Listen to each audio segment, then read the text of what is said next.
What do you attribute this radicalization of Islam that we are watching internationally in the recent years? You see, after the end of the Cold War and demise of communism, the religious fundamentalism has taken over. Not that I believe in the thesis of clash of civilizations, but it's certainly true that there are two things simultaneously happening. One is because of the communication revolution and globalization, the diversities are coming out which were lying hidden. And at the same time, there is a desire, you see, to become what you call a borderless world in which people have got to come closer. So the dynamics of these two opposites have created a problem which has created what you call radicalization of Islam, radicalization of Jewish community, or even the new Christians who have come up, you see, in America and others. You see, it is there. But in the case of Islam, it has become what you call much more pregnant with violence today, because within the Islamic countries, there is a gap between the rulers and the people in the street. There is a gap between what the new generation is wanting and what the royalties and others are imposing on them. So therefore, there is that sort of an uneasiness, insecurity among the masses. And as what you call the regimes wanting to control this particular thing, they are radicalizing Islam to catch the Muslim mind by saying that you are the inheritors of a great religion and you could become very great. The world is to be conquered by us. But it is totally misinformed, ill-informed, and has got no basis whatsoever for a future. But do you think also that, certain self-proclaimed leaders, of the faith like Osama bin Laden and all, they have sort of hijacked the concepts of jihad and brought about a certain romantic sort of an element, injected it into the mind? You see, I would say that hijacking they might have done, but it is also a fact that in Islam the concept of jihad is there. Now, the way in which it is being interpreted is different, but surely it says that the kafirs are there, they have got to be subdued, idol worshipping is bad, that should be prevented and stopped, and this thing. So this provides you all the opportunities of a friction and confrontation. And surely the others have taken advantage of it. Osma and others, you see, they have their grievances much more than that of religion, that they were not satisfied with the Saudis, the way in which, you see, the oil was being traded for, becoming subordinate to America and others.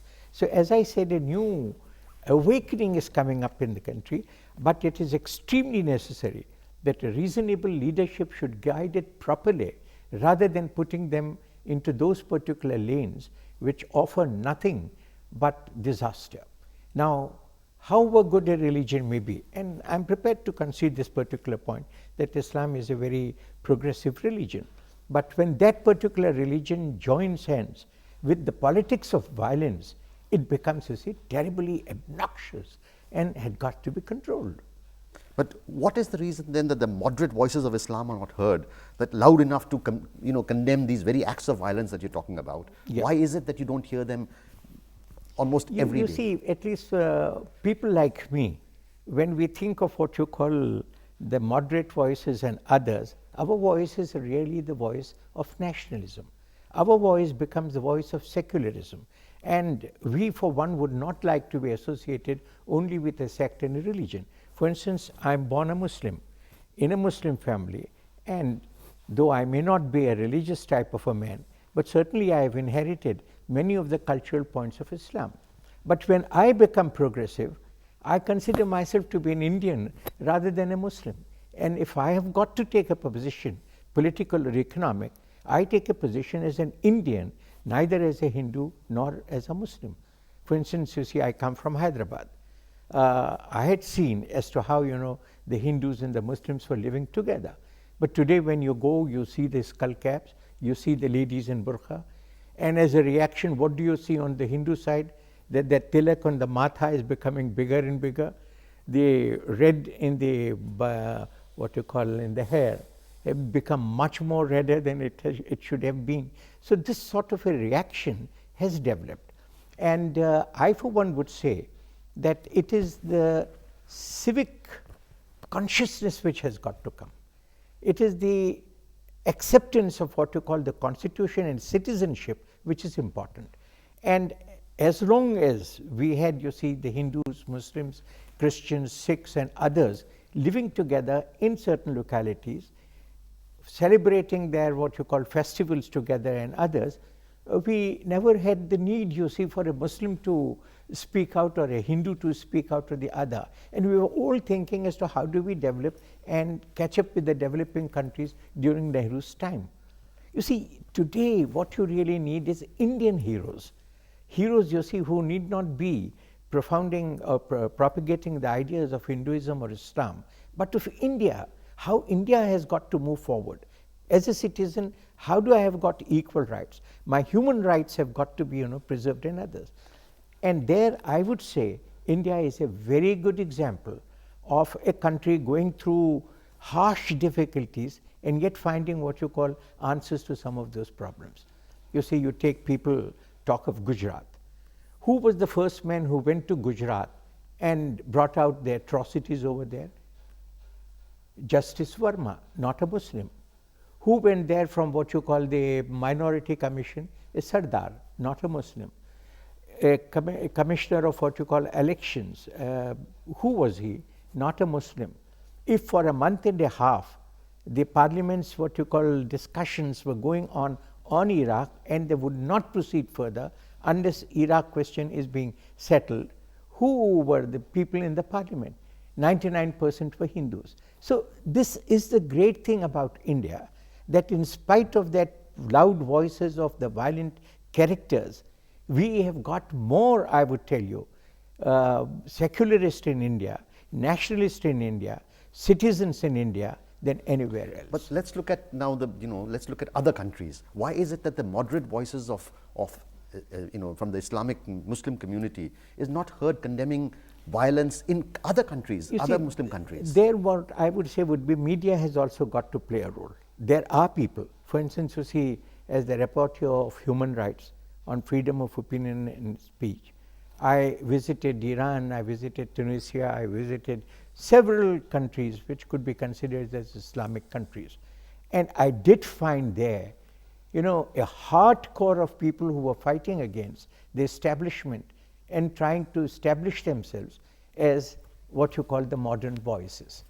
But their voices are not being caught properly either by the camera or by the microphone. The need is really that media should come forward, and it has started happening. And I tell you, I congratulate the media that of late it is really projecting, propagating ideas of the 21st century, not the ideas of the past, not narrating the grievances all the time, but they are doing it. And there again, yet one more thing which I would like to point out amongst the Islamic society is that the gender revolution is coming over there. And it looks to me that it is the women in these particular countries who are coming closer to the sort of protest or expression that they should give, which you have in mind, which is really the thing done by the women. You take Asma Jahangir in Pakistan, wonderful girl. How bravely she is coming forward and doing things. In our own country, Roy, the writer, Arundhati Roy. Arundhati Roy and others, they are coming. Or even your programs, We the People and others, that Barkha, and marvelous the way in which you see they are doing it. So it is not that their voices are not being heard. Now, sometimes we say that the Muslims are not in the forefront in India. I don't think it is correct. There are many Muslims in this particular country who have taken up very strong positions in this particular regard and moved forward. You take Shabana Azmi, though Kaifi's daughter, she had that advantage of politics running in her what you call veins. She has done extremely well.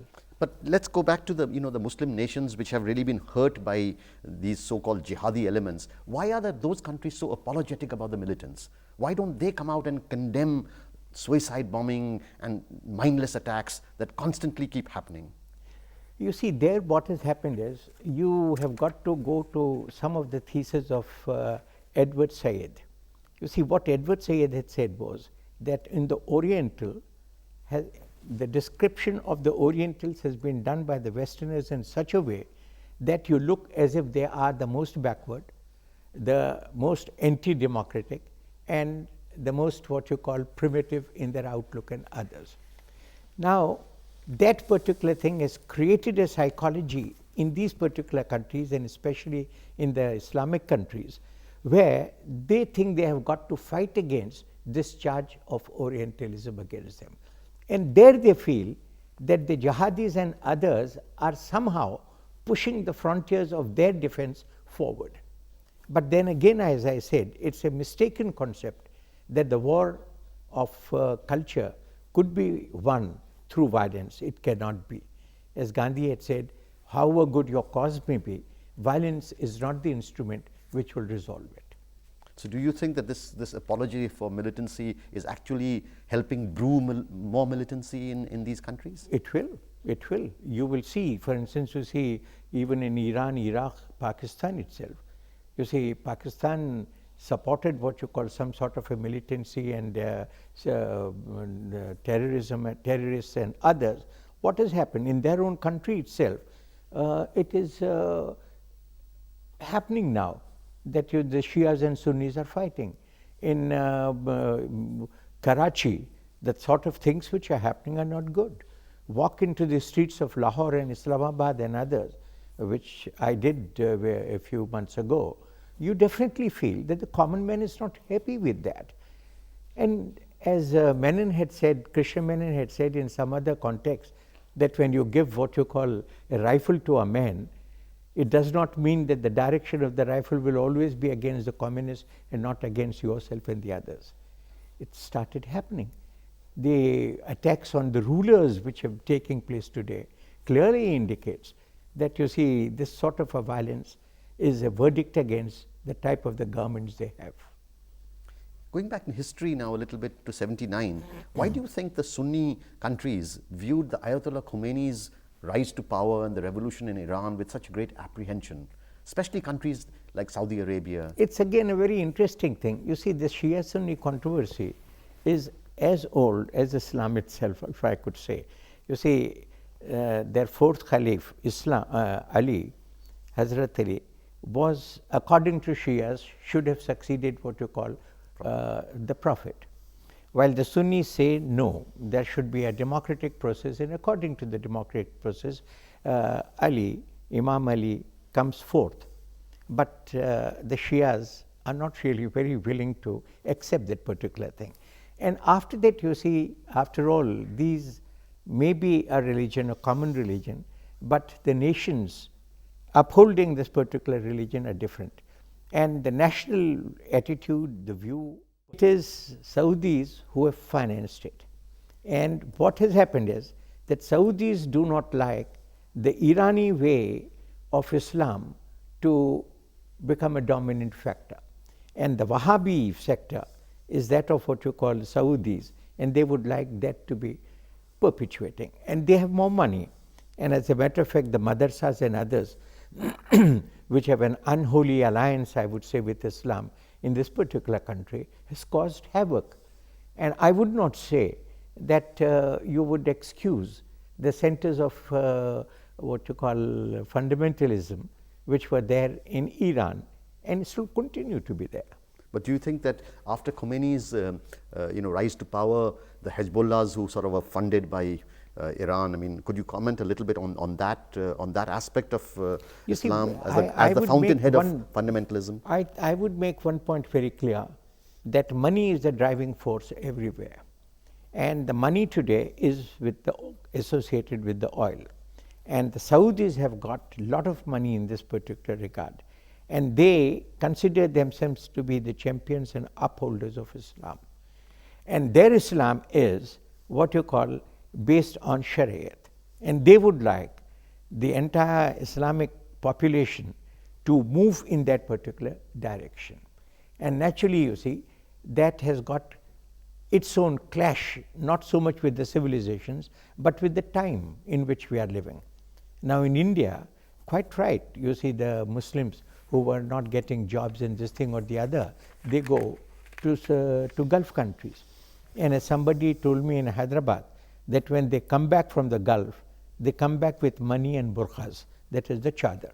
And that is how you see starts the ruination of a good culture inside India itself.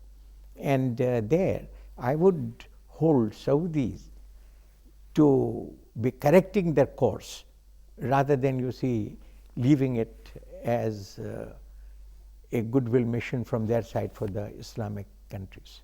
But why do you think, again, I'm coming back to a person like Osama bin Laden, why is he a hero to so many young Muslims all over the world? I mean, what gives him the following? I mean, is it something to do with poverty? There are two things. One thing is definitely religious zeal. And especially, you see, the religion, Islamic religion conceives itself to be the victims of the West, the victims of Israel, the victims. You see, that this sort of a martyr feeling, the feeling of being, harassed by everybody, being the victims of history of the time of the other, gives them a feeling that they should really support anybody who is against law and order. Because law and order, as always happens, maintains a status quo. And a status quo in these particular countries is really the status quo supporting the Western countries or the Northern countries, as we might call it.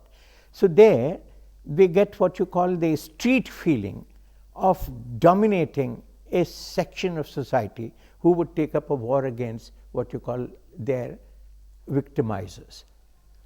It may be totally wrong, but psychologically one can understand as to why it is so. The second, as I said, was that people like the Bukharis of Delhi and others, they championed the cause that the Muslims have been great, the culture had been great, past has been great, and they can, you see, reconquer and recapture their past. Again, based on what you call a rhetoric which has no meaning, no significance, and no idea. And I am happy to say that the younger generation of Muslims who are now going to the colleges and going to the new institutions and others have realized that their future lies in modern technology and living together with the other communities and other religions. You may not be able to see the faces of these particular people, but I am roaming around the country, meeting hundreds and hundreds of people for interviewing them for higher education and things of that type. And I am seeing that this young group is getting disillusioned with the misguided philosophy which is being propounded in the name of religion. Do you think, therefore, coming back to education, do you think, therefore, a root cause of this fundamentalism growing in many Islamic countries is in the madrasas, where a non-secular, conservative education? Can you elaborate a little bit? I very much agree with that particular thing. The what first do you agree thing with? is that the Muslims were backward in terms of education. Even when Sir Syed started what later became Aligarh University, he was damned by the Muslim mullahs and the Muslim what you call landlordship, again to the sons and children of the Nawabs and Zamindars and others. But the ordinary Muslim in rural areas, in urban areas and others were devoid of education. And therefore, you see, uneducated, ignorant mind can fall a victim to the sort of propaganda which the madrasas started. And what madrasas did was, they said that, look, your children are not able to get their admission in the public schools or government schools and others, send them to us. And when they went there, they polluted their minds, I use that particular word, and brainwashed to such an extent that the two things came to their mind, that Hindus and Muslims are two different people. Two, that they belong to the Ummah, the Muslim Ummah, which consists of all the Muslims wherever they may be. And third, that you see the only way to win our battle is to fight it out. Now, these are all based on what you call a Nazi type of an organizational build-up. I don't say that they have become Nazis right now, but if unchecked and left like that, they can become the what you call the breeding grounds of fascists. But do you think that for too long has Islam's discourse been the exclusive purview of mullahs and dogmatic mullahs especially, and that there is no secular education? They're absolutely right. You see, that's how the degeneration of Islam started. Up to a particular point, Islam was one of the most, what you call, progressive nations. They took zero and the Vedic culture from India and built their astrology, their arithmetics and everything on it. And it was the West which took the zero of India and its development of Arabs, combined it with the logic of what you call the Greeks, and made a new civilization altogether. Islam could not progress because it became absolutist at one particular point of time, that all knowledge is with the God. And the last word is the word which has been said in the book, that you do not really have to track and find, new, what you call, sources of knowledge for your development, which again is a misguided interpretation of Quranic writings. Because in Quran it says that for knowledge you have got to go. Even if you have got to go up to China, you should go. Strive and try to learn and try to understand as to what is to be done. You see, when somebody had gone to Muhammad and said that I have a problem, he said, generally when you have a problem, what do? He said, I refer to Quran. So he said, refer it. So he said, I did not find an answer. Then he said, what do? He said that I would like to follow your example. Muhammad said that, well, I can't offer you example because I have not experienced the type of a problem that you are referring. Now what would you do? So that man said that I'll think for myself and do the thing. And Muhammad is supposed to have said, the Prophet, that that's the right way of doing it.